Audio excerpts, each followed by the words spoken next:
morning and welcome to Rising. We've got just a terrific show for you today. Two great guests, and I'm going to leave you in suspense about who they are and what they're talking about. I'm joined by my friend Lindsey Granger. Nice to see you, Lindsey. Good to be back with you as always, and we're going to start this off hot, I'm assuming. So what's on your radar?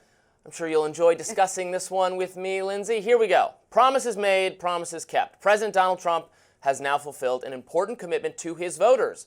The president issued an executive order restricting U.S. funding of and support for dangerous gain-of-function research. This research, which was chiefly supported by former White House COVID czar Anthony Fauci, involves deliberately mutating viruses to make them more deadly and more contagious in hopes that scientists can better understand and counteract them. But for years, biosafety experts have warned that instead of making people better prepared in the event of a pandemic, this research could itself cause a pandemic. And, in fact, many scientists, as well as the FBI, CIA, and U.S. Energy Department, by the way, all believe that the COVID-19 pandemic was most likely the result of a laboratory accident, quite possibly due to gain-of-function research performed in China at the direction of U.S. scientific funding agencies under the supervision of Dr. Fauci.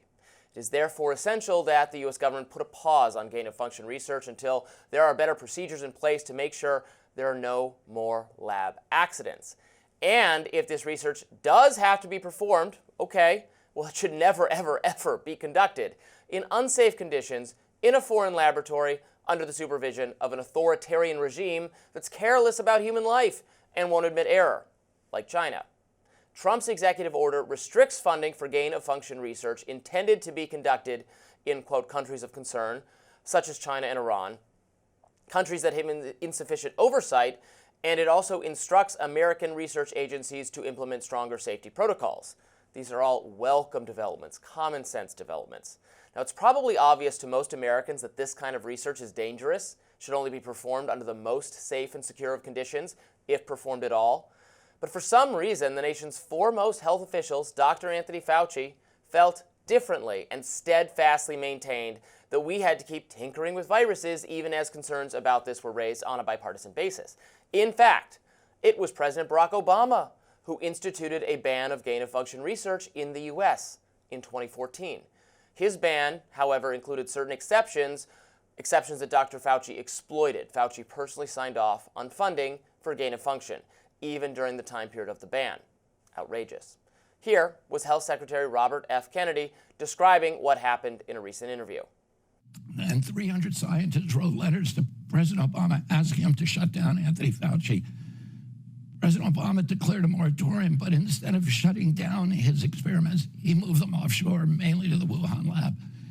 And now, the principal institutions of our government, the CIA, the FBI, the State Department, Department of Energy, all say that it is most likely that those experiments resulted in the COVID-19 pandemic. Call me crazy, but I don't think the American taxpayer should be paying for risky research to be conducted under sketchy circumstances half a world away under the supervision of a notoriously secretive and hostile foreign country. And until recently, I was also called a conspiracy theorist for thinking that doing just that could have been the reason we ended up with COVID in the first place. Now, the aforementioned government investigators in the FBI and the CIA agree that that's probably how we got COVID. We don't know certainly, but it's a likely explanation. So I guess we're all conspiracy theorists now. Anyway, this conspiracy theorist would certainly like more scrutiny of Dr. Fauci, particularly during the time period that those foreign gain-of-function experiments were approved by him. Alas, former President Joe Biden issued a preemptive pardon to Dr. Fauci. The date of the pardon's effect was January 1st, 2014. How about that? Interesting. And that was my first thought when the pardon rolled out for Dr. Fauci. Why that year? This is someone who has been in public service for decades and decades and decades, going back to the 80s and beyond that. I can't remember the exact year he started working for the government. He's been in government service for decades. The pardon didn't go back all the way to the beginning of his government service. It also didn't narrowly include the time period where he was the White House COVID advisor from 2020 on. It starts in 2014. How suspicious? Suspicious to me. What can I say? I think we have to trust experts here and not trust Trump, RFK, and his team. Let's not make COVID super political. People did their best to try to save lives.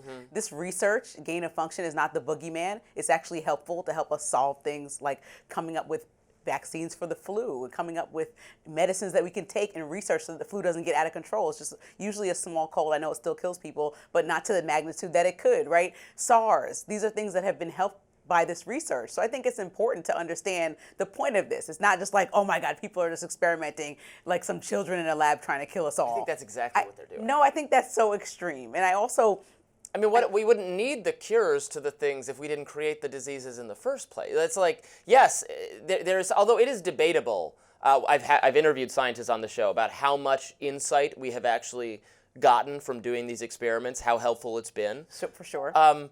But if the danger of causing the pandemic in the first place is so great, why would we do risky experiments to have a theoretical cure to something we caused in the first place? Well, I think tying it to COVID and saying that Fauci has something to do with starting COVID, and that's like not a linear tie. No one can say that. Experts and scientists disagree. I'm saying it. No, but I mean scientists, right? You're not a scientist. They disagree that on where this started. So you can't point to that definitively and say. I'm not saying definitively. Right, but so it's they uncertain pointed clearly. it to And scientists say that in Wuhan it was like wet market. It was wild animals. That's another theory. Some people say that. Exactly, like half and half, let's say, just for debate's sake. Yeah. So if half the scientists that are experts and half of the government experts say one thing, like what's the actual solution? We don't know what caused it. So trying to criticize and put Fauci in jail, potentially for trying to save lives, is insane. I didn't say anything about putting him in jail. I said investigating Well, that's what the pardon is him. about, I think. So that because Trump goes after his adversaries and he's an easy target because. But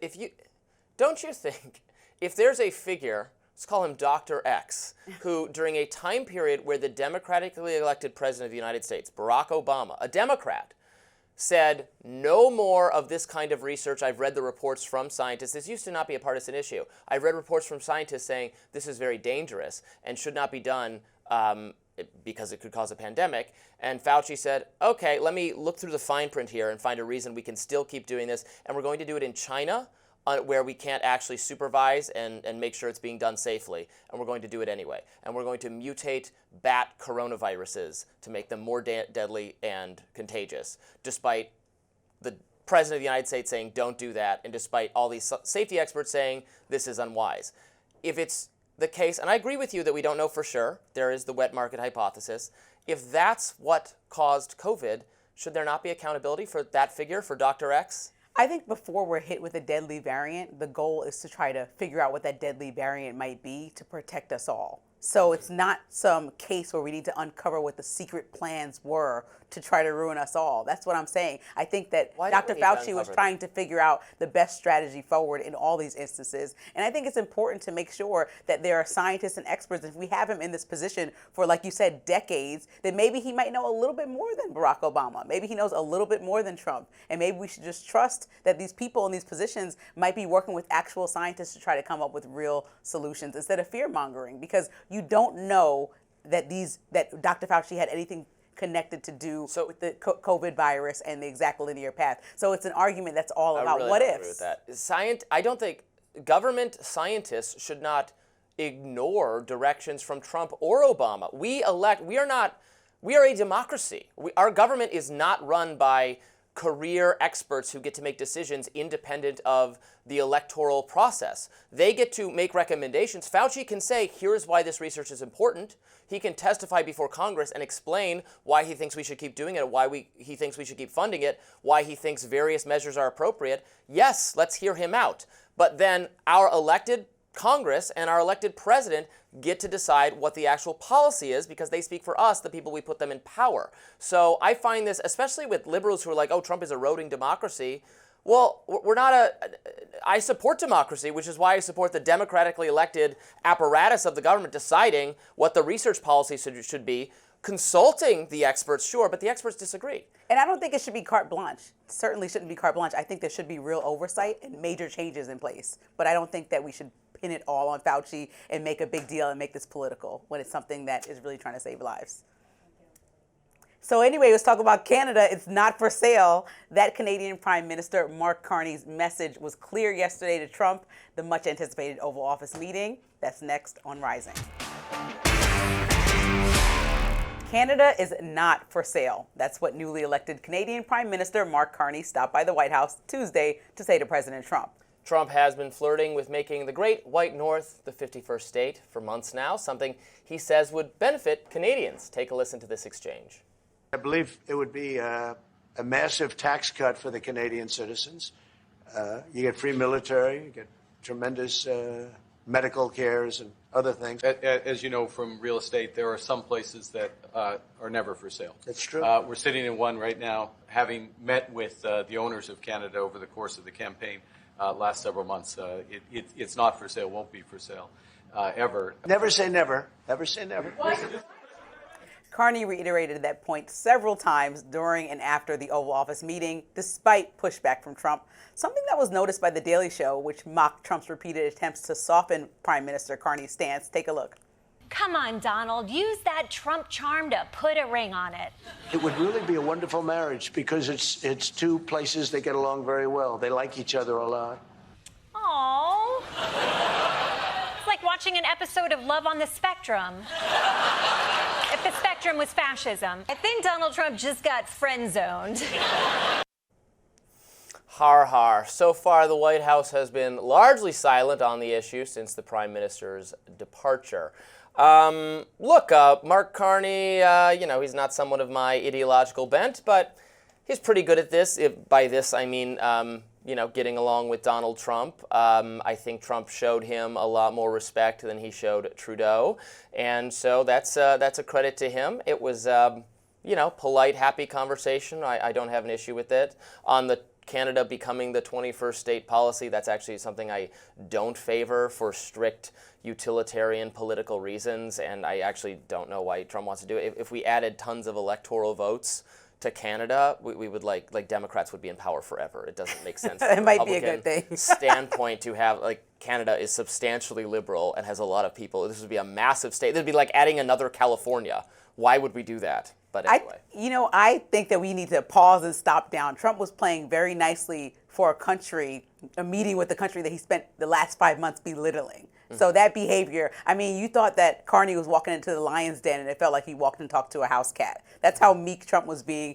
J.D. Vance didn't jump into the conversation at all like we saw him do with Zelensky. Well, Trump is a gracious No, host he's not. and, Something is up here. He knows that what he he's did. This is a little bit of backpedaling and trying to course correct, maybe reevaluating the situation. Canada is one of our closest allies, and we are treating them like an adversary. Even before Carney walked into the White House, Trump sent a message out on social media berating the country, berating the visit, downplaying the whole thing. It's like, how disrespectful can you be and then get in someone's face and be like, hey, how's it going? We love Canada. He spent deflection the entire time they were meeting and on camera. Oh, I love Canada. My mom's family. Trump is Canada. right that it was so ridiculous. Trump is right that the U.S. joining Canada would be the greatest thing that ever happened to them. They could enjoy our low taxes, our military protection, now I wish we could borrow some of their ideas in terms of, actually they have very low regulation and low trade. Now their free speech policies are terrible. Nice little hybrid. It's in their interest. It's just not in our interest, so we shouldn't do it.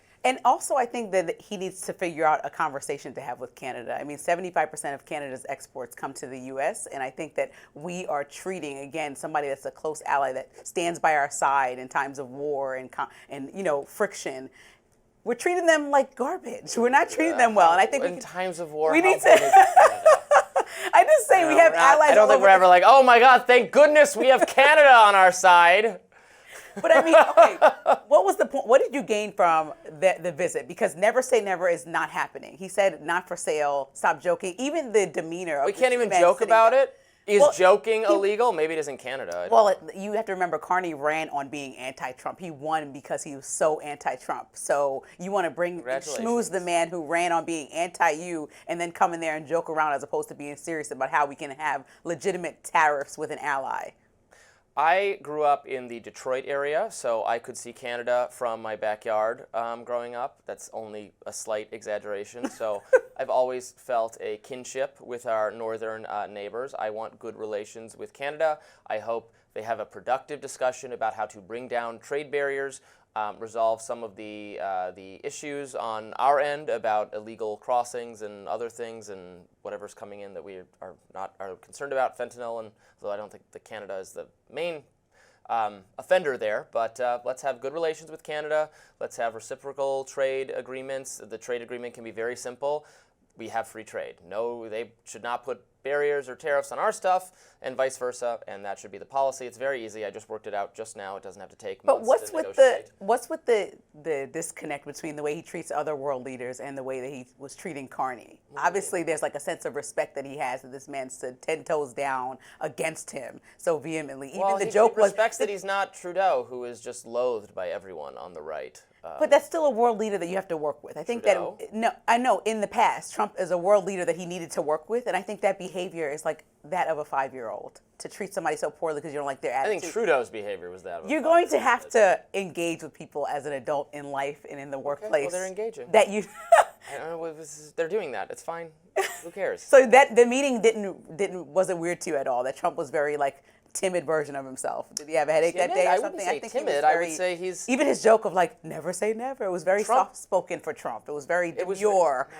It was demure. Yes, it was demure for Trump. Well, Trump is capable of being very demure when he wants to be. That's what's so appealing and compelling about Trump to so many people, is that he shows all these different sides of himself. He's just a fully realized meme machine and has many different entertainment modes. There's hostile, engaging. This was him at his most engaging, and his supporters will love it and say good for him for being good outreach to Canada, and that's fine. And I guess we can blame the tweets that he sent right before or as Mark Carney was walking into his office on the same intern that tweeted out and Instagrammed out the Pope AI picture, and the same Instagram that AI'd out the May the 4th be with you picture. We can put that all on the intern for the White House, right? Yeah, what can I say? Trump is creating content for different audiences on different platforms. Real life and social media are not the same. And, Fine. I think it's good that we're conversing politely with Canada. We should get what we want out of Carney, and they can get what they want, and it can be fine. This might be a new leaf for Trump. We'll see. Next up, chaos in the skies. Is it safe to fly anymore? We'll get into that. So there is some chaos in the skies, leaving Americans more and more concerned whether it's even safe to fly. It's no secret that there's been several dramatic aviation incidents this year alone, one of the most well-known being the fatal collision of the Black Hawk helicopter with American Airlines Flight 5342. And now Newark's International Airport has been drawing ire for its dysfunction. It's being branded as a national embarrassment by Drudge. New Jersey's air traffic controllers agree. According to exclusive reporting by NBC, one air traffic controller said to avoid the airport at all costs. Despite that, insiders at the FAA are defending the administration and air travel. I recently interviewed the former head of the FAA. He thinks DEI should be reviewed by the FAA and agrees with President Trump's targeting. Let's take a look. When you hear the president say that some of the issues that are happening are related to diversity, equity, and inclusion, how does that sit with you? Well, having run the agency, here's what I say. It's a fair point to make that should we look to say how efficient, right? After all, agencies, those are public, those are dollars coming out of taxpayers' pockets. So you want the most, the best bang for the buck. My focus, and I think the focus of every administrator who has sat in that chair, is how well are we running the agency? Does it have the resources? By resources, I mean the funding, I mean the people, and I mean the expertise it needs to ensure, first and foremost, that the flying public is safe. That secondly, that is efficient, and then that this entity, no matter what the agency, has the ability to carry America over the next 30 to 50 years, right? So who is to blame for all of these incidents? Is it DEI, or could it be Trump, or could it be Biden's policies? Really interesting interview there. Oh, thanks. Yeah, that's great. Interesting to hear those thoughts. Yeah, there's clearly tremendous concern among the American public about whether it's safe to fly. I've always been someone, and we've interviewed guests on this show about airplane safety, about problems with Boeing a number of times. I've always kind of been someone pushing back and saying, well, I look at the actual statistics, and airplane travel remains incredibly safe compared to basically anything else, particularly compared to driving anywhere. We have so many fatal car crashes every year. Planes almost never drop out of the sky. It's like zero. We've had nearly zero plane crashes. We've had the door break off and somebody got sucked out. I mean, I'm not saying there aren't bad things that happen, but on a statistical level, it's remained very safe. However, when you see things like what happened just a couple miles from where we're sitting right now a few weeks ago, that horrific, now that wasn't a problem with the plane, problem with the helicopter driving into it. I understand why people are, a lot more alarmed. So when you hear people, those who work at the FAA raising concerns, whether it's DEI, whether it's a lack of proper training, whether it's, whatever it is, it needs to be made safe. And I think there's a real conversation about the people that work at the FAA being exhausted, the rigorous training that you need to go through, rightfully so, to be like an air traffic controller or a pilot. I mean, these are not jobs that come easy. There's like several tests and, mentally fit tests, physically fit tests, like all these different layers of statuses you have to get past in order just to get a job. So we're not talking about just willy-nilly hiring a homeboy or homegirl. Well, no, and here's the problem I have, though. The amount of hours you have to train to become a pilot in the U.S. is higher than anywhere else in the advanced world. It's twice as long as in Europe and I think Canada. Does that make you feel safer? No, it doesn't. It makes me feel like it's needless regulation that raises the cost of flying. If it's safe enough for France and England and Canada and Switzerland, that's safe enough. It was raised as an industry protection to fight competition for jobs, and so raises the cost for everyone else. And I should point out that the helicopter crash was not a problem. Now, piloting helicopters seems to be quite a different animal and much more difficult. Right. It requires a lot of difficult maneuvering. I know a helicopter pilot. I've learned something about it from talking with him. This route where the helicopter that crashed into the plane in D.C. it sounds like a terrible idea, and it was set up very badly, that the helicopters are just flying way too close to the planes. Having read, there was an exhaustive New York Times report on this last week that I read. It was very interesting. Having read it, it doesn't sound to me, well, the plane didn't do anything wrong, the person flying the plane. It actually doesn't even sound like an FAA failure either. The helicopter pilot was warned to change direction and simply didn't. It sounded like human error on the part of the helicopter pilot. Right. Now, maybe you would call it reasonable human error in that it's a very tricky maneuver to pull off, flying this helicopter so close to planes right over the Potomac in D.C. with lights everywhere, but still that it was mostly, there was proper instruction given to the helicopter pilot to divert, that they were flying either too low or too high, I can't remember, and they just didn't follow that instruction. Right, I read that report, and I think that's why it's important to look at how, and this is not to bring it to Trump, Biden, or DEI, this is to have a full conversation about everything. I think what Trump did his first few days in office is target DEI and then attach that directly to the FAA. And what we saw in early this year is a plane crash and then speculation that Trump said immediately this could be due to DEI. And I think that was really confusing to me because the FAA publicly promoted diversity from 2013 to 2020, which includes Trump's first term. So he was okay with it then and then made it an initiative and tied it to a plane crash that it had nothing to do with. And I think when we look at those numbers, and even the interview, I was surprised. It was a great interview with Billy Nolan, and I was surprised to hear his answer. But the reality check on pilot demographics is actually 90% of airline pilots in the U.S. are white men. Black pilots are 3.4%, Latino pilots 0.5%, and women 4.6%. So when we're talking about the layers of diversity and disabilities, these are not people that are manning air traffic control or piloting. These are just people that they said could be in the corporate part of the FAA, in marketing. Like, these are several roles. And again, it comes throughout down the to then agency. what we mean by DEI. If you mean doing outreach to underrepresented or whatever groups to make them aware of jobs they could apply to, then it's fine. If it's about lowering standards to achieve a workforce that is more matches the overall population, then I'm certainly against that, and most people are against that. We're not going to lower our standards. You can do outreach to people. Oh, no, this is why being a pilot is a great job. If you're interested, you should apply. That's fine if that's what we mean by DEI. If what we mean is it's okay that you scored worse on this test because we really want more female pilots or Latino pilots or whatever, then I'm pretty against that, and so is the vast majority of the American people. And I think it's important to differentiate. Like, diversity, equity, and inclusion means leveling the playing field, not lowering the standards. And so if there are just natural reasons why you would just hire somebody who looks more like you or include people that are naturally in your vicinity, then that's not fair. Of course, that's what every elite college did for years, though. What, just exactly that. No, they lowered didn't. the No, they did not standards. lower standards. People were Sure they superseding. did. People of color that No, made they it into absolutely- Harvard had to go through several more things for the most part if they're coming from communities. But they were accepted with lower test scores than I don't think that's actually factual. It's absolutely No, I true. actually Yes. would. I would debate you to the end of time The, about the, that. number, the and I points think that you if, needed to be admitted to elite colleges were lower if you were a non-Asian. no, I think that it's actually. I mean, it's forbidden now because the Supreme Court said that's racial discrimination. You can't do it, which is correct. But yeah, but I think these programs were put in place to protect and bring people of color into the rooms of all diverse backgrounds because usually they're not included in the conversation, and it's never based on that might be why they were done. But the method of doing that involved lowering the standards for non-Asian applicants to elite universities. We're gonna have to agree to disagree. Okay. Next up, AOC opening the floodgates on a hotly contested House leadership fight. Stay tuned.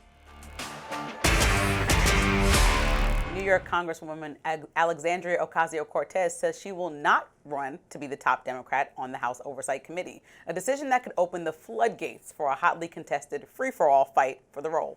The decision comes after Representative Jerry Connolly announced he will step down from the post. Now, as a reminder, Cortez ran for that role months ago, but she lost it to Connolly. Now, Representative Robert Garcia is floating a run to his colleagues, and firebrand progressive Representative Jasmine Crockett is also seen as a likely candidate. 87-year-old Representative Eleanor Holmes Norton, D.C.'s honorary representative, is also eyeing a bid for the role. The election is shaping up to be a showdown between older, long-seated members of the party and progressive members looking for younger representation. MSNBC host Morning Joe and Mika Scarborough commented on the announcement. Let's take a look. The Democrats need her more than she needs the Democrats. Yes. It's that simple. And so she's got to be thinking, wait a second, I'm going to put myself out there again just so a bunch of old members and seniority are going to knock me down? Yeah, it's a fair point. I figured you were going to have a field day with this one. I saw this story and I was like, this is exactly what not striking the iron while it's hot looks like. So Jerry Connolly has to step aside from this role after only being in it for a few months because he's battling cancer. Yes, he is very sick with cancer. It was a terrible idea to give an elder person who has a health issue this very important public-facing confrontational role. AOC is tailor-made for this. I don't know why I'm giving advice to Democrats here, but it was insane. But it's his turn. She's got to wait her turn. That tendency on the Democratic side for showing deference to the elder statesman is insane. There's nothing like it on the Republican side. It just does not exist. It's not even working. And you make more noise on the Republican side, you will get more attention, more power, and more importance. Look at Nancy Mace or I want to start. No, Trump made noise for about 8 years and then finally got the nomination. Remember, he tried to run several years before he actually got he had nominated. to defeat the establishment forces that did the gatekeeping on the Republican side, just like on the Democratic side. He did eventually defeat those forces to a large degree, not entirely. They still exist. They still schemed against him after he lost in 2020. They tried to coronate Ron DeSantis to succeed him, and Trump said, "Excuse me, no, I'm not done." And he won that battle. Right. On the Democratic side, the establishment is still truly powerful. They can install someone like Jerry Connolly, and it's a terrible idea. Eleanor Holmes Norton wants this role. Eleanor Holmes Norton is D.C.'s pretend representative. She doesn't have actual voting power because D.C. doesn't have statehood, nor should it, to be clear. But she is 87 years old. And I think this nice lady should not be the head of this committee. This that is part would of the be problem. Insane. I think instead of scrambling, it's even like the same thing with Ruth Bader Ginsburg, who I loved, who passed away at 87. Mm-hmm. She took a role, and she kept her role instead of stepping down at the Supreme Court, giving Obama the opportunity to nominate a justice. And now you already know where we are and what I might think. And these same kind of establishment these- Democrats defended her, and they're saying, no, she doesn't have to answer to anyone. She shouldn't be subject to the normal political considerations that everybody else is doing. Okay, if you're not going to play the game, you're definitely not going to win the game. Now, I understand AOC's frustration with not wanting to do this again. It's almost yeah, like bullying. if I'm her, I'd be older like, people. screw them. Yeah, it's like hovering over me, trying to make decisions. But I do think with Maxwell Frost or with Jasmine Crockett, there are several people that are invigorating the party with young energy and connecting with people in a real way. And those are real people to look at. But I think it's disheartening and should raise eyebrows that AOC has no interest in pursuing this again. But also, I think there could be more of a powwow between the three different parts of the party right now, which is like we're sticking to what we did last time with Kamala and Walz and going to try that again, or maybe a different version of that. AOC and Bernie Sanders, which are on a whole different wave of getting back to grassroots and something that the party was built on. And then the other side that's kind of like trying to step away from everything they've ever done, break all the norms, break away from all the fringe issues that Democrats are on top of, and figure it out. But what I don't understand is the time that Democrats are wasting. The election was lost in November. We are now in May, and this is an opportunity with how bad people are feeling and the economy is feeling to Americans to strike the iron while it's hot and really make an effective plan. Get people in position and worry about next year and the year after, midterms, the next election season, and really get your ducks in a row. And I just haven't seen it yet. Maybe there's like secret meetings happening that we don't know about. But I think really it's time to think about embracing young people, because you cannot just hold these positions and continue to do the same thing. What worked in 1990 does not work in 2025 for people that are voting, people that are having children, people that care about taxes, a lot of things changed. And so we need to be talking to those constituents, get out on grassroots initiatives, and get a pulse on what people actually want. First and foremost, which is fixing the economy. They can be all over that right now and talk within the party about what the strategies are and what they're implementing aside from bashing Trump. That's the easy part. I think they could really get together and figure out who they want in certain positions and come up with real strategies to win the midterms. That is what they should be doing. I think they lack credibility on the economy because, they lost the election because of the shape of the economy under Joe Biden. But you're right that I think Trump has squandered some of the goodwill he had on this issue. And he's kind of shot himself in the foot on the trade situation. Maybe that will improve by the time the midterms roll around. From Trump's perspective, or from defenders of Trump's policies, right, the goal was to bring down tariffs to negotiate. If that happens, the economy might be doing better, and the Republicans might still be in good shape by the midterms. But you're right that there is an opportunity for the Democrats, and they just don't seem to be seizing it. Their plan really is hope Trump screws up, and that could be what happens. But DC is a town that's also based on institutions. Like, everything is how it is. The older people are here. And I think even for Republicans, Trump really had to fight hard to break through that institution. Like, there's a line that we all know is up next. We know that even with the Democrats, Barack Obama broke through. He skipped over Hillary at the time, who was supposed to be the next candidate. And Mark Halperin wrote a book about this. And I think, people are told to stay in line. And I think the more that both parties break away from that, the better it is for the actual voter, because what we did is hire you all to do a job on both sides, and it's time to follow our lead. And I think that is really going to be effective policy on both sides. And Trump, like you said, he broke through and won the election fair and square. It's what Americans were looking for. But I think after this disastrous 5 months, they might be looking for something else, and Democrats have an opportunity. We're going to have this conversation again and again, especially if Kamala decides to run again. And you're going to hear so much Dem establishment. It's her turn. Wait, it's her turn forever? It's just always going to be her turn? Well, she's young. So she can. Oh, I can't wait. Up next, a former Tesla executive has a tell-all on working for Elon Musk, and we're going to interview her. Stay tuned. She's exposing what she says is Elon Musk's militant-style leadership driven by fear. Kristen Kavanaugh led Tesla's DEI program for 5 years. She left on her own accord, but regrets not standing up to Musk. Kavanaugh is urging others, including federal workers, to push back on DOGE cuts. She details it all in her new book, Courage Over Fear. Kristen Kavanaugh joins us now. Welcome to Rising. Thanks for having me. So I think probably a lot of people watching wonder, what was it like working for Elon Musk? It was a role of a lifetime. I was really committed to Tesla's mission. I believed in the vision. I felt like when I was going to work every day, I was there to change the world and doing my part to prevent climate change.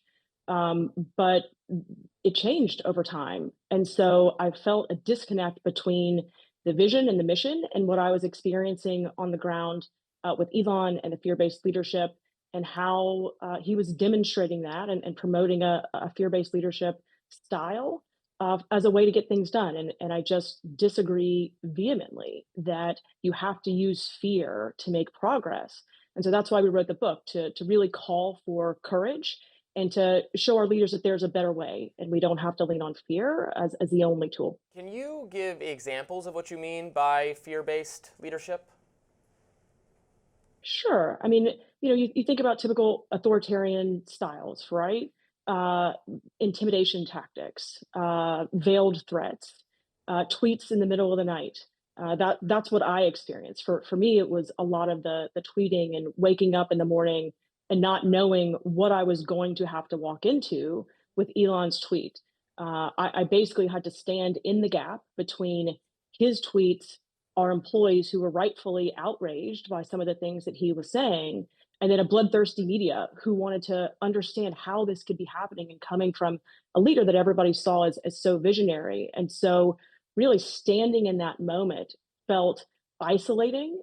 Every time there was a tweet, he refused to apologize. He refused to delete a lot of them. And that really left me standing alone trying to defend what we had said our values were versus what he was espousing on Twitter, which just didn't align, as we've all now learned.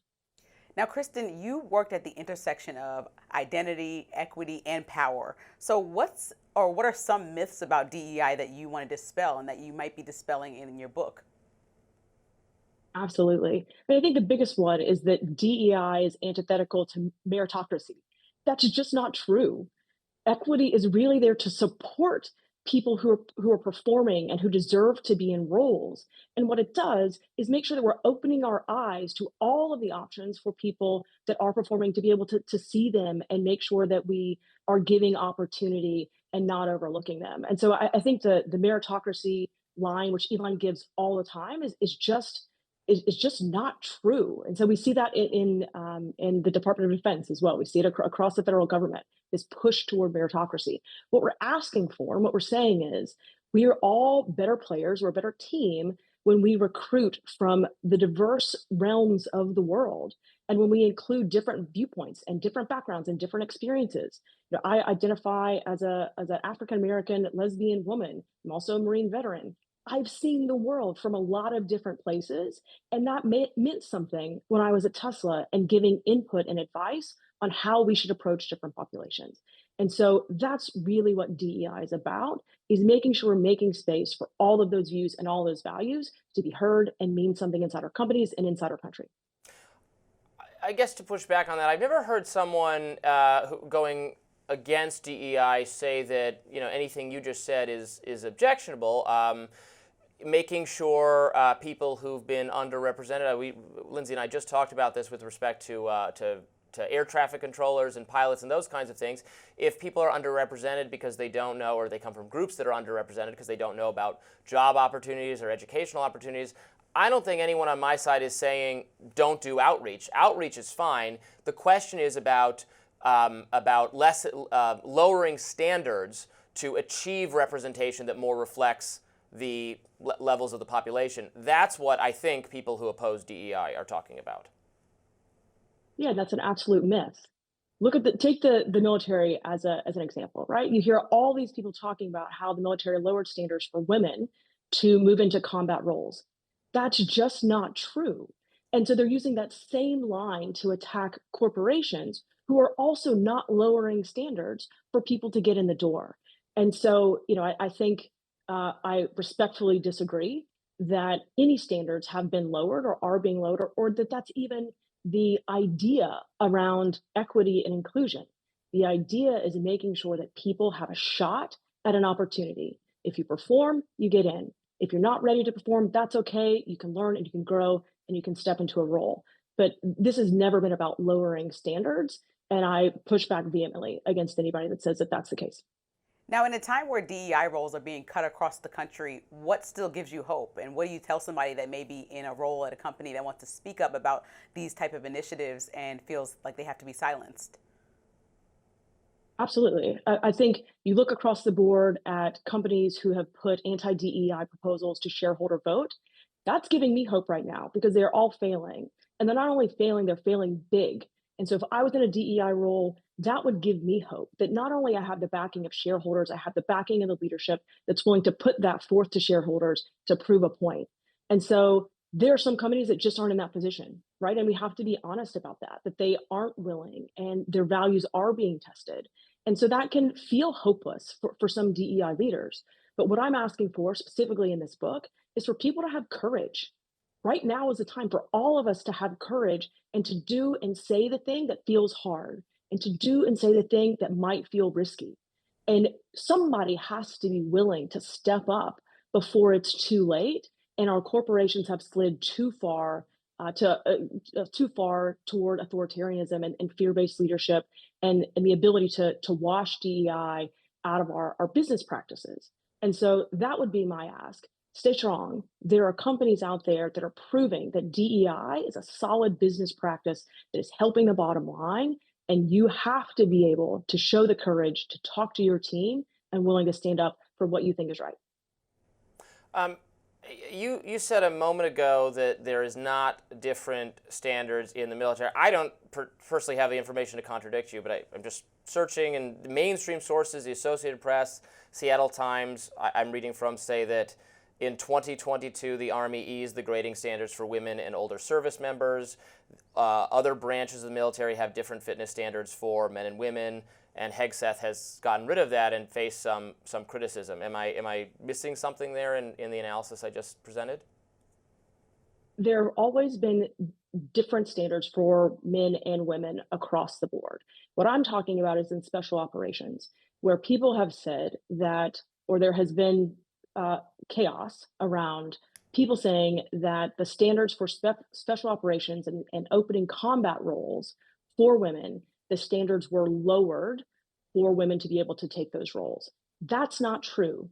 The standards are the standards. And as long as women meet those standards and they're capable, they should be able to have those jobs. And so I'm not arguing that I was a Marine. I had different standards for being a Marine Corps officer, but I also wasn't an infantry officer. And so in those roles where the skill set is so specialized and requires a certain level and a certain standard, you have to be able to meet that.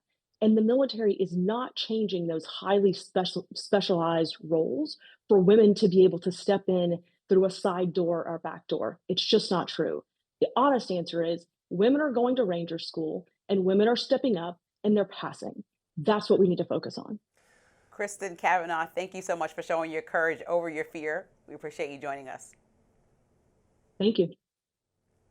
Next up on Rising, Joe Rogan reignites the Dave Smith and Douglas Murray feud. Here we go. It was the podcast appearance heard around the world. Joe Rogan had some harsh words on his show yesterday for journalist Douglas Murray. Recall that Murray had joined Rogan and comedian Dave Smith for a separate conversation last month. The episode went viral after Murray scolded Rogan for allegedly not platforming enough pro-Israel voices. Murray also kept insinuating that experts' opinions on matters like the Gaza conflict were more valid and necessary than people like Smith's opinions. Here's Rogan addressing this on his show yesterday. Yeah. This appeal to experts, just because you have a degree, you're not always right. You're wrong all the time. Douglas Murray, I love him dearly. I think he's a brilliant man. He's got a degree in history, or excuse me, he's got a degree in English, bachelor's degree. Okay, he's not an expert either. Unless we're talking about Shakespeare, shut the up, because you're not an expert either. You know what I mean? So Murray recently appeared on journalist Bari Weiss's podcast and addressed the debate. Here's what he had to say. I intervened on that episode on Rogan because I just felt I had to, and I'm glad I did, but I'm sorry that some people have willfully or otherwise decided to completely misrepresent what I was saying. So, this is a much talked about thing that happened on Rogan's podcast, this debate between Dave Smith and Douglas Murray. What is new about it, what is fresh, is now Joe Rogan is weighing in and basically saying that he agrees with the Dave Smith perspective, not the Douglas Murray perspective, which I think is interesting. I think it was a useful debate. I think both sides made some good points. I am I am friendly with both Dave Smith and Douglas Murray. I've agreed and disagreed with them both on the past. Sometimes Dave Smith and I argue with each other. He's been on Rising, though, before. I generally agree with Dave Smith on foreign policy and on this issue they were debating, in particular, Israel-Gaza. And I certainly agree that expertise is not the end-all, be-all, and we must just, defer and bow down to the experts. Experts get things wrong, particularly on foreign policy. The experts all said that invading Iraq and Afghanistan and Libya and Syria and turning them, they'll welcome us as liberators. That wasn't just the view of the Bush administration or the Obama administration. That was the view of foreign policy experts, that remaking the Middle East to be a pro-America democracy would be necessary and easy and it'd be great and we'd all love it and wonderful. They were catastrophically wrong. So that's why I don't listen to experts. That said, I agree with Douglas Murray that now that doesn't mean that every anti-expert person is right either, that every contrarian perspective should just be accepted as true, or that every person who's been on Rogan, who's anti-experts, is right about what they're saying. I think you should listen to everybody and make your own conclusions. I agree with you, and I think that podcasting is platform. Yes, I said I agree with you. Yeah. I think podcasting is platforming because with Joe Rogan, I think the problem is that sometimes if you have somebody who's not an expert, right, or it just comes on as a comedian or whatever, when stuff hits the fan and it's a debate of apples to apples about historical facts, analysis, research versus your opinions, that's not like a fair suited debate. I think people should be on the same platforms at the same time if they actually want to get into a significant debate that have a similar knowledge and represent two different sides of an issue so that we can hear rebuttals and conversations with actual information that's been researched. Because what comedians can do is hide behind, well, I never said I knew anything. That's my opinion. And it's like, all right, but people are taking what you're saying as law. When you platform somebody, I'm sorry, sometimes the American public takes that as somebody who's an authoritative voice. Well, and it's not the fault of Joe Rogan, but it's the fault of us for not. I mean, Jon Stewart's a comedian, and he's someone that liberals look to for analysis and expertise about what's wrong with the Republican Party and Trump and others, right? What's the difference there? There are several comedians on both sides, and that's what I said. You have to be hesitant about looking to people that are interviewees or have shows of interviewing people, and then even put their analysis. You have to be careful, especially when you're a platform that's as big as Joe Rogan's, with telling somebody because I think you could easily have a conversation like, well, if there's so much debate about this back and forth with Israel and the Palestinian conflict, then why did either of you guys support Trump? Right? That's the bigger conversation. Like if you disagree with the lives that are being taken in Gaza, the extreme level of people that have been killed at this point, and you think that it's gone a little bit too far, which is kind of what the conversation and where maybe Joe Rogan was taking it. It's like, well, Trump was supported, and out of the two parties, he was probably a little bit more aggressive in supporting giving Israel carte blanche. I don't know that I agree with that. I don't know that Douglas Murray does support Trump, or he probably likes some aspects of Trump and doesn't like some aspects of others. Dave Smith has publicly said, I believe, that he voted for Trump in part because he thought Trump's foreign policy, again, not to put words in his mouth, but this is the general vibe I get from engaging with his opinions, is that he thought Trump would be the less bloodthirsty of the two. I think that opinion was not necessarily ill-considered. In fact, there were a lot of Democrats, there were a lot of Arab Americans in my home state of Michigan who did not, who declined to join the Democrats' enthusiasm for the Democratic ticket because Joe Biden had failed to constrain what was going on in the Middle East at all. Kamala Harris did not say one word she would do differently. And so they lost the support of these voters. I think they tried to gaslight those people into thinking it might be different without offering any way that it would be different. Well, I also think... and then Trump immediately forced a deal on a hostage deal and a brief ceasefire. Now, brief. Well, unfortunately ended, but... yeah. I think what people read from that, and Douglas Murray, he gave like an elitist, touch the grass kind of answer. But it's like, what are the parameters on what you're setting up in this debate? So people are watching it. So are you just watching it for entertainment? Are you just watching this podcast just for, because I think people are actually taking information and taking that as a fact from these people. And like what I agreed with Joe Rogan on is that neither of them are experts. Like, as much as you might have a great British accent and speak well, that doesn't mean you're an expert on every single policy you discuss. Nobody can be an expert on all things, right? You can just be well-read and equally yoked as whoever's next to you and have a conversation, or two people with an opinion just chatting. We have to really decide what the conversation is. Well, like, what is an expert? What is a? I'm someone who's you don't worked, carry a little car. It's not like a license that says qualified expert. No, but have you who, worked what in would be these the fields? licensing regime? Okay, if we're talking about a historical documentary, have you studied history? You know, like seriously, or have you at least took the time to be well researched about it? Like, I think you're not an expert is weaponized by people. Against, I would, again, on foreign policy subjects, I would rather take someone, I would be more likely to agree with someone who does not self-describe themselves as an expert, because experts have been running our foreign policy for the last 30 years with ruinous, destructive results. So maybe we should put comedians in place in the government to run and make foreign Fine policy by me. decisions. Maybe Walsh should be a comedian. Maybe, you know. Fine by me. That's kind of a ridiculous stance. I think we not. actually have experience in this and studied history and seen, well, if this didn't work out for us in the 90s, I don't think it's going to work out for us in 2025. Those people, if this didn't work in the 60s, they're looking at historical so they don't repeat history, hopefully. And sometimes they get it wrong and they make big mistakes that we suffer from. But I think if you worked in those industries, you at least have the wherewithal and experience to discuss it, versus if you just observe those industries, it's a different conversation. It just really is. Well, and you can also find experts on multiple sides of every issue. There are very knowledgeable people that think, for instance, the catastrophic warnings about climate change and what's going to happen are overblown. Deeply well-researched, deeply well-considered expert people who think the fatalists are wrong. There are, experts on both sides of economic issues. Experts have been debating for decades how much, for instance, minimum wage, raising the minimum wage, does that decrease labor force participation? Hotly contested subject in economics. You have tons of experts who will swear, no, it doesn't. We've done the research. Here's the evidence. We've run the studies. It's fine to raise the minimum wage. You won't cause unemployment. There's tons of experts on the other side who say, but look at all my studies showing exactly the opposite effect. Like, so are you better experts for watching disagree. Two people from whichever industry discussing it because they're people in America, or are you better watching people that have studied the issue? You tell me. Well, better watching just two people that just want to chat. Well, yeah, maybe we want to.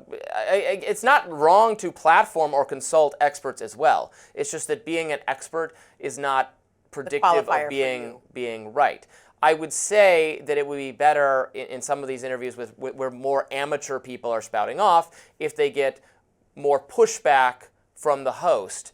But the reason we're talking about this in the context of Joe Rogan is really COVID. And it goes back to the monologue I did today. It's because Rogan became notable for platforming non-expert people who disagreed with what experts were saying about various aspects of mitigating the harms of COVID and where it came from. And it turned out that on that subject, not every subject, but on that subject, a lot of the things that contrarian skeptics with less expertise pushed back on ended up being correct. We now know that with a masking guidance changed 14 different times, Fauci initially said, no mask, don't bother, then get a mask, any mask, then actually only the most powerful masks are doing any good. He admitted he made up the 6 feet of social distancing rule on the spot. There is very little statistical evidence that anything pre-vaccination changed the mortality rates. And say, if you look at the states and the mortality rates, states had vastly different lockdown, masking, mandate policies. There's not very much variation in death rates until you get vaccines. And then there is variation depending on how quick the vaccine take-up was. These are, I would say the expertise didn't fare so well on these subjects. Right. It's hard to be an expert in an unforeseen dramatic circumstance like COVID, but I hear you. Mm-hmm. Up next, a 2-time kidney recipient who says organ donors should be paid. We'll interview her. Stay tuned. Paying people to donate their kidneys? That's one idea. There's new legislation pending that would actually offer tax breaks to people who are willing to donate kidneys to those who need them. Waiting for a kidney is a deadly bet no patient wants to gamble on. With nearly 100,000 people in the United States in line for a kidney transplant, many don't have a choice except to wait and to hope. Wait times in the U.S. range from 3 to 5 years, and if you know someone willing to give you one of theirs, your wait time shrinks from 3 to 6 months. Our next guest is a 2-time kidney recipient who was lucky enough to match with a donor not once, but twice. And in a new piece published in the Free Press, she makes the case that organ donors should be compensated. It's a charged debate with tens of thousands of people waiting. Our next guest explains why she wants donors to just be paid. Joining us now to discuss is Sally Satel, a lecturer at Yale School of Medicine. Welcome to the program, Sally. Oh, thank you so much for having me. Great to be with you. So you should share a little bit of your story, which I know because we've talked about it before. You're a friend of mine, that you received kidney donations from sort of acquaintances, other people in the commentary, journalism, policy world, and you were very fortunate to get those donations. And how has it impacted your view of this process? Well, I'm extremely lucky. I had two people. You're right. One of them was Virginia Postrel. Let's give her a shout out, who was a former editor of Reason and a wonderful person, clearly. But I didn't know her very well before this happened. This was back in 2006. And I was surprised to learn that my kidneys were failing. And I knew, because I am a doctor, I'm a psychiatrist, but I went to medical school and I knew what that meant, that I'd either have to languish on dialysis for years. In big cities, in fact, your wait can be up to 10 years. And while dialysis does keep you alive, it never keeps you alive as long as a kidney from ideally a living person, although one from a deceased donor is certainly also welcome. So that was my experience, and it took me a while to find Virginia, and when I did, it was a beautiful story. I'm a poster girl for altruism. But there are people who aren't as lucky as me. They don't have a Virginia, or they don't have a family member. That was also my case. I didn't have a family member who was in a position to do this. And they go on dialysis and, and they die. In fact, if you're about over 60 years old, you'll probably die within 5 years. It's a grueling 3 times a week, 4 hours at a time process. And the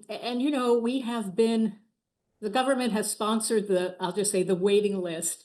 Everyone calls it that, since about 1987. It was created in 1984, actually by Al Gore when he was in the House, through the National Organ Transplant Act. And this is wonderful, but part of the act is that it's a felony to pay anyone or to receive any money for giving someone a kidney, because we are wedded to the concept of altruism, which again, I mean, I am the poster girl for, but it's killing people. And so the idea is to reward strangers for saving the life, frankly, of another stranger. Right, Sally, I understand how that so deeply affects you personally, especially with your journey. But I want to bring up the fact that critics say that paying donors could exploit low-income people. So what do you think are some safeguards that could be put in place to protect people from not simply giving up a kidney by choice, but by a financial strain? Right. Well, remember, this isn't just about me. This is about the 90,000 other people who are waiting and the 12 a day who will die. Those are the people right now who we're really thinking about. But you can't just give a kidney overnight. What we're afraid of, as you said, are uninformed people rushing to do this kind of, to give a kidney. Well, the first thing you do is not offer, frankly, what desperate people want, which is immediate cash. That's not the plan. I work with a group of colleagues, and in fact, there's a bill in Congress, and I certainly want to mention that before we end, that would allow this to happen. Anyway, there's a built-in waiting period. It takes months to get through the testing and the informed consent. So there's that part of it. You can't really rush in, and you're not going to get, as I said, if you're a desperate person, you're not going to really get what you want, which is a big lump sum of money.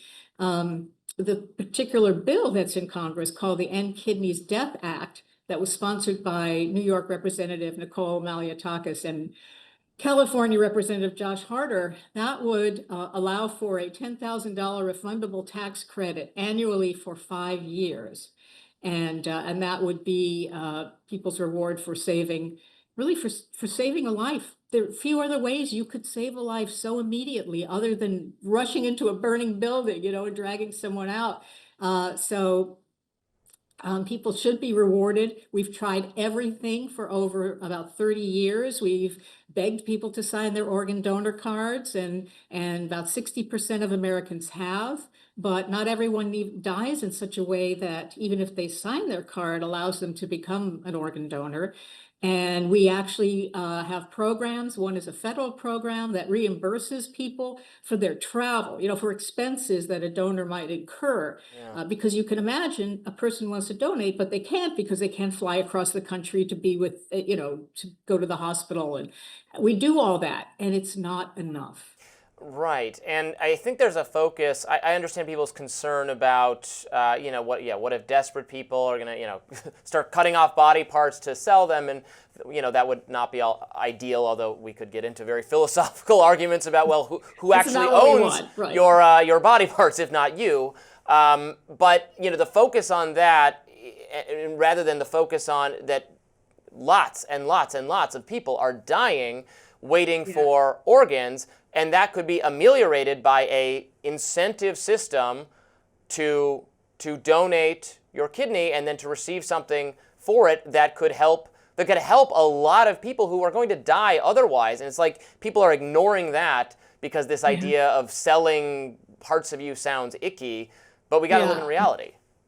No, the critics do focus obviously on nightmare scenarios. They think this will make a black market worse. And they don't seem to grasp that what a black market disappears when you have transparent exchange.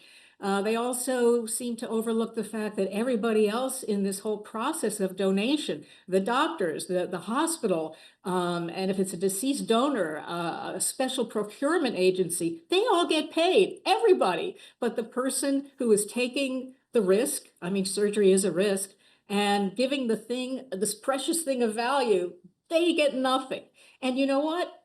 God bless these folks who don't expect anything. They make a sacrifice. My Virginia did, and my subsequent donor, Kim, did. That's wonderful. But we could prompt more people to save lives. They're still making a sacrifice. For heaven's sakes, it's surgery. So there's a definite retained dimension of altruism here. But they're also being, as you say, rewarded for saving someone's life.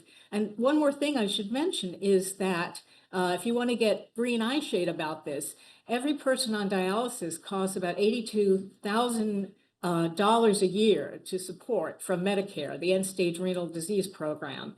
The savings would be tremendous if we could get people off dialysis. 5% of the Medicare expenditures go to dialysis patients. And those patients represent under 1% of all the beneficiaries. So it's an incredible outlay of money too. I don't certainly look at it just through the lens of economics, but if Congress could roll in this End Kidney Deaths Act, which I said would give a $10,000 refundable tax credit annually for 5 years to people who gave a kidney to a stranger, we would save lives and money, and it would be a wonderful thing. Sally, thank you so much for joining us to discuss. Really fascinating topic. Thank you. Thank you for having me. Next up, the Supreme Court hands Trump a temporary win.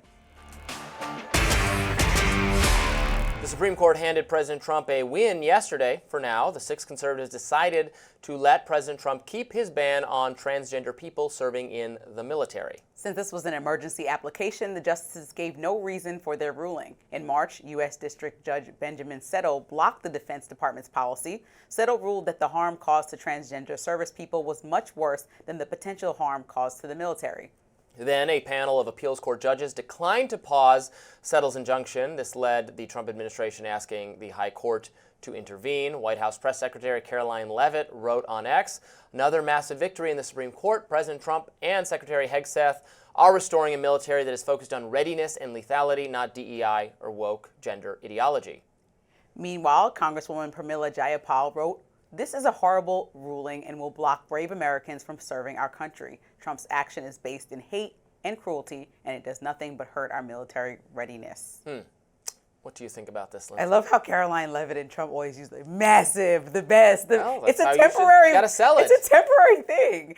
Temporary until the Supreme Court looks at it for realsies. Right, but I think that banning we did Don't Ask, Don't Tell, right? Why are we repeating history? It didn't work out well, right? We ended up removing it. I think if people are noble enough to want to serve our country and protect us on the front lines in any way, then we shouldn't not let them be who they are. I don't see how it directly would affect the job or any of the requirements of the job. You actually do the physically fit test, the mentally fit test. What is the problem? This just seems like targeting a group unnecessarily. I mean, there's not like a extreme number, an overwhelming number of transgender people in the military. I think that, first of all, serving our country should be looked at always as a noble thing, and we shouldn't be targeting people for who they are. There's not an extreme number of them is true, but that does cut both ways, right? Because it's not very consequential either way, because this is affecting a small number of people. You know, I'm not an expert on military readiness. I'm not necessarily supportive of this policy, but I think what conservatives would say in its defense is that people experiencing gender dysphoria who want to transition are going through a psychological issue, and that people going through psychological issues are not fit to serve in combat. I think that is. But that's also a matter of someone's which is a little opinion. bit different than just your sexual. You reference Don't Ask, Don't Tell. But I like to That's go off just numbers, right? So there's no data that shows that the trans troop hurt the military in any way. So like if there was data showing me that people are ineffective and unable to do their jobs, that's one thing. But I did see a study from the Rand Corporation, because I was trying to find some, of real world experience showing no negative impact from trans service members at all, that went in and tried to look this up for themselves. So like, how are they a detriment to their unit in any way if we don't have any facts and figures to back that up? That's just like an erroneous conversation that, again, Trump's whole team is saying that we've been wasting time putting out executive orders and then trying to cover other issues. This is not a top issue for anyone. This is definitely not a top issue when you go home at night at the dinner table. It's the economy, it's what's going on with these tariffs, not can we continue to try to ban trans people from fighting for our country. I mean, it affects so few people that it might be impossible to get a study showing pluses or minuses either way, because there's not enough of a sample size for a statistical analysis.